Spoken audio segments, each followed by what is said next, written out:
Hello everyone, আমার একটা নতুন ভিডিওতে তোমাদের সকলকে অনেক অনেক ওয়েলকাম।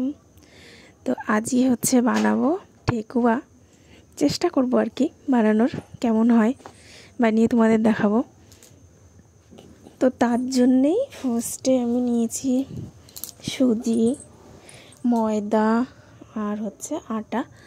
শুধু আটা দিয়েও করা যায়, কিন্তু আমি একটু ময়দা দিয়েছি যাতে একটু ক্রিস্পিটা বেশি হয়।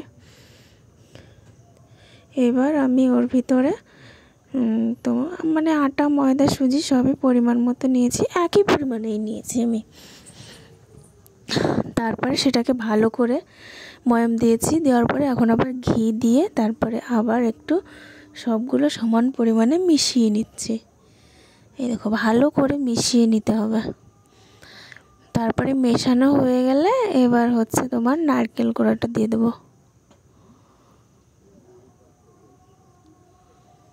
এখানে মা দেখো নারকেলটা কুড়িয়ে দিচ্ছে।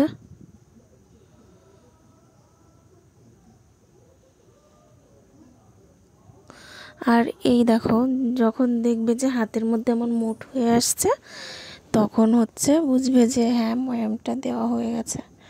তো মা এই যে এখন নারকেলটা দিচ্ছে, আমি এখানে 2টো নারকেল দিচ্ছি। যারা যেমন নারকেল খেতে পছন্দ করো তেমন দেবে। আমি যেহেতু বেশি নারকেল খেতে পছন্দ করি না, এই কারণে আমি ওই 2টো নারকেল দিয়েছি।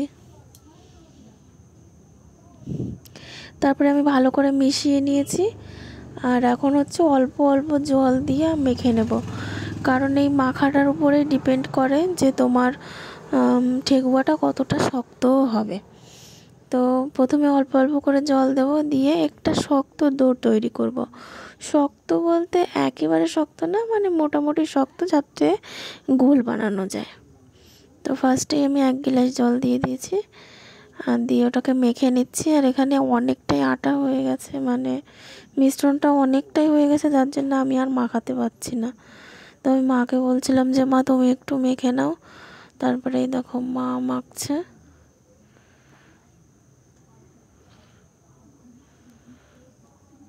আর একদম অল্প অল্প জল দিয়ে মাখতে হবে, যাতে একদম নরম না হয়ে যায়। তারপরে মাখা হয়ে গেছে, আর এখানে আমরা গোল গোল করে শেপ দিয়ে নিয়েছি।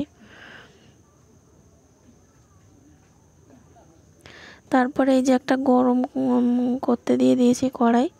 তো কড়াইটা বেশি গরম করতে লাগবে না, ওই অল্প গরম করার পরে তারপরে তেল দিয়ে দিতে হবে। আর তেল দিয়ে পুরো লো ফ্লেমে রাখতে হবে। তারপরে হচ্ছে ঠেকুয়াগুলো ওর ভিতরে দিয়ে দিতে হবে। যে যেমন খুশি তেমন আকৃতির করতে পারো, আমার যেমন পছন্দ আমি তেমন করেছি। তো এই দেখো দিয়েছি, আর একটুও দেখো ওই হালকা হালকা একদম উঠছে। আর এই দেখো, তো এখনই নাড়ানো যাবে না, একটু পরে নাড়াতে হবে, না হলে ভেঙে যাবে। আর এখানে দেখো কতগুলো করে নিয়েছে। আমরা অনেক রকম ডিজাইন করেছিলাম।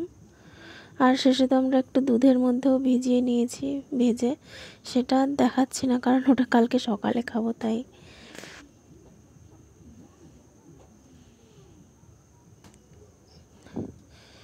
তারপরে এই দেখো বেশ কিছুক্ষণ, ওই 5-7 মিনিট মতো হয়ে গেছে। তারপরে আমি এই যে উল্টে দিয়েছি, তখন এরকম কালার এসেছে, মানে একদম লো ফ্লেমে ছিল তার জন্যে। আর ফুলে দেখো কতটা বড় হয়ে গেছে, কতটা ছোট ছোট ছিল আর বড়। আর এই যে আমি একটু বেশি ডিপ ভেজে নিয়েছি।